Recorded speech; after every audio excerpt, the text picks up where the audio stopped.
By the time the 1990s were coming to a close, Resident Evil had transformed from a risky new IP into one of the most valuable properties in gaming. That success inevitably turned the series into a battleground for platform holders, each eager to lock down Capcom's horror juggernaut behind exclusivity deals. Few people though would have predicted Nintendo would end up winning that fight, yet the company secured an agreement that brought not only the existing mainline entries to the GameCube, but also guaranteed that several future Resident Evil titles would be developed exclusively for the system. Leading that new era was a bold move, a complete remake of the game that started it all. Shinji Mikami, director of the original Resident Evil and the series producer, believed that time had not been kind to his 1996 debut, even though I disagree.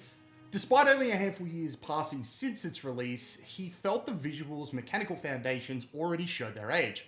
Rather than letting the original quietly fade into history, Mikami proposed rebuilding it from the ground up. Capcom approved the idea almost immediately, and development kicked off in early 2001. The turnaround, very fast, with a finished product arriving worldwide in March of 2002. Now, a quick recap. Resident Evil is a survival horror title developed and published by Capcom for the Nintendo GameCube. While it retells the same core story as the PlayStation original, what makes this project special is who made it. This wasn't a third-party studio reinterpreting a classic years later. It was largely the same creative team revisiting their own work with better tools, more experience, and a much clearer vision. That context alone makes the remake fascinating because it feels less like revisionism and more like artistic closure. The most obvious place to begin with any remake is its presentation, and even today, Resident Evil Remake remains visually striking. Capcom returned to the pre-rendered backgrounds, a choice that allowed the team to push the GameCube hardware far beyond what was possible on the PS1. Higher resolutions, richer textures, and dramatically improved lighting elevate every room of the Spencer Mansion. Many environments even use subtle animation elements rather than static images, with rain streaking down windows, lightning flashing, illuminating hallways, and fireplaces casting shifting shadows across walls. Seriously, this game is gorgeous and does not feel dated at all today. Reflective surfaces, puddles, and polished floors add further depth, selling the illusion of physical space far more convincingly than the original ever could. It's worth remembering that this was a console-exclusive release in early 2002, something that still feels borderline unreal when you take in how detailed the game looks. There are occasional visual quirks, such as like character feet clipping through on slopes or not lining up perfectly with stair geometry, and zombies clipping into certain spaces they shouldn't be, but these are minor blemishes on an otherwise remarkable presentation. Beyond raw fidelity, the remake also redefines the mood of the Spencer Mansion itself. The original version landed in an unsettling contrast. Brightly lit, pristine rooms that felt oddly lived in despite being completely devoid of normal life. That cleanliness gave the mansion an uncanny, almost museum-like quality. In the remake, Capcom shifted in the opposite direction. The mansion feels neglected, weathered, and abandoned, as though its inhabitants vanished years ago and left the building to rot and fall apart. Combined with a vastly improved soundscape, every creaking floorboard and distant rumble reinforces the sense that this place is wrong. For many players, myself included, this darker interpretation has become the definitive version of the mansion. Even if you grew up with the PS1 original, when people think of the Spencer Mansion, I guarantee that this is the one they think of.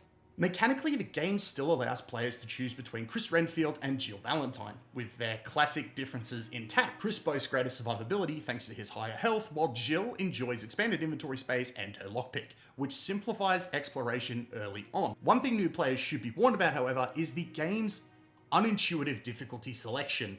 Instead of the traditional labels, the game describes its modes as a walk, a hike, and climbing a mountain. Contrary to expectation, these correspond to very easy, easy, and normal. The true hard mode is locked behind a complete playthrough, meaning anyone seeking the intended challenge should select the climbing a mountain option from the start. That description isn't exaggerated either. The remake is one of the most demanding entries in this entire franchise. Resource placement is meticulously tuned so that you're never outright starved, but you're also never comfortable. Every bullet matters. Every healing item feels precious to you, and poor planning can haunt you hours later. Small balance changes reinforce this tension, such as the shotgun's inconsistent decapitation behavior. Even when aiming correctly, there's a chance the zombie will survive the blast and retaliate, injecting uncertainty into what was once a reliable panic button. It's stressful, occasionally frustrating, but undeniably effective. To balance that difficulty, Capcom introduced several mechanics designed to soften the edges without undermining the core survival horror loop. Defense items are single-use tools, like daggers or stun devices that automatically trigger when grabbed, allowing players to escape enemy grasp at the cost of losing said item. They function as a safety net for less experienced players while forcing meaningful trade-offs. Handguns also received a new critical hit system. Every shot carries the smallest chance to instantly kill a zombie via a headshot, regardless of their remaining health. The randomness means you can't rely on it, but when it triggers, it is immensely satisfying and a brief moment of relief in an otherwise very punishing game. Another subtle yet transformative addition is the map's item tracking system. Rooms containing undiscovered items are highlighted in red, turning green once the room has been fully cleared. This simple visual cue dramatically improves navigation and reduces the aimless wandering, particularly for newcomers. It's one of the smallest changes on paper, yet one of the most impactful in practice. Veterans of the original game may notice once terrifying enemies like hunters and chimeras feel significantly less threatening this time around.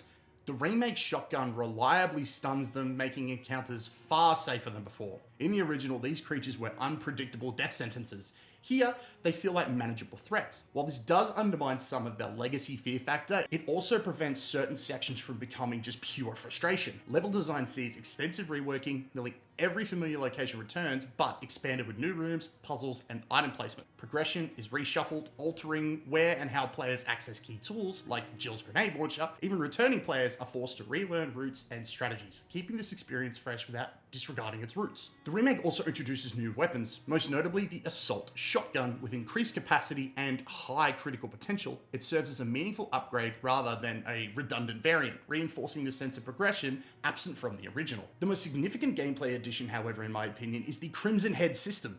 Fallen zombies don't despawn, instead they remain where they died, slowly ticking toward resurrection. If left unattended, they return as Crimson Heads, faster, stronger, and far more deadlier than the standard zombies. Preventing this requires either destroying the head on the initial kill or burning the corpse with kerosene and a lighter. This mechanic adds an entirely new layer of strategy, forcing players to consider not just how to survive an encounter, but how to manage the long-term consequences of said encounter. It's one of the smartest horror mechanics that Capcom has ever designed. Narratively, the remake stayed largely faithful to the original, with one major expansion: the Trevor family storyline. Through environmental storytelling and documents, players will learn about George Trevor, the mansion's architect, and the horrific fate his wife and daughter suffered at Umbrella's hands. Lisa Trevor's tragic existence add emotional weight and depth to the setting, even if it feels slightly detached from the main plot. Additional notes, such as the brief mention of William Burkham's G-Virus research, subtly connects Remake to the wider Resident Evil universe without overshadowing its self-contained story. Voice acting and dialogue has received a significant upgrade as well, although I do miss the original a little bit.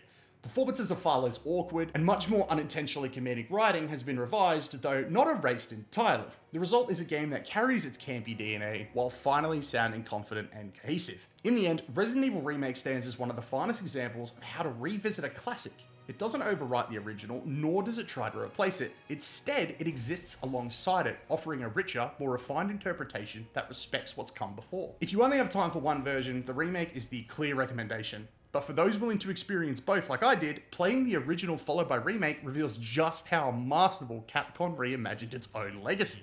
This philosophy of preservation alongside innovation is why Resident Evil remakes are still held as an industry benchmark. They enhance without erasing, they modernize without disrespecting, and most importantly, they understand why the originals mattered in the first place. For me, Resident Evil Remake remains one of the strongest entries in the entire series, and a reminder of how powerful, thoughtful design can be when driven by genuine love for the source material. Well, that's my review for Resident Evil Remake. Thank you very much for watching, I really do appreciate it. If you haven't seen my review for the original Resident Evil, be sure to check that out, and look forward to more Resident Evil reviews here on the channel very soon as we get closer and closer to Requiem. Well, that's going to do it for me today, guys. Thank you again for watching, I do appreciate it. For more, don't forget to like and subscribe, and until next time, may all your games be good ones.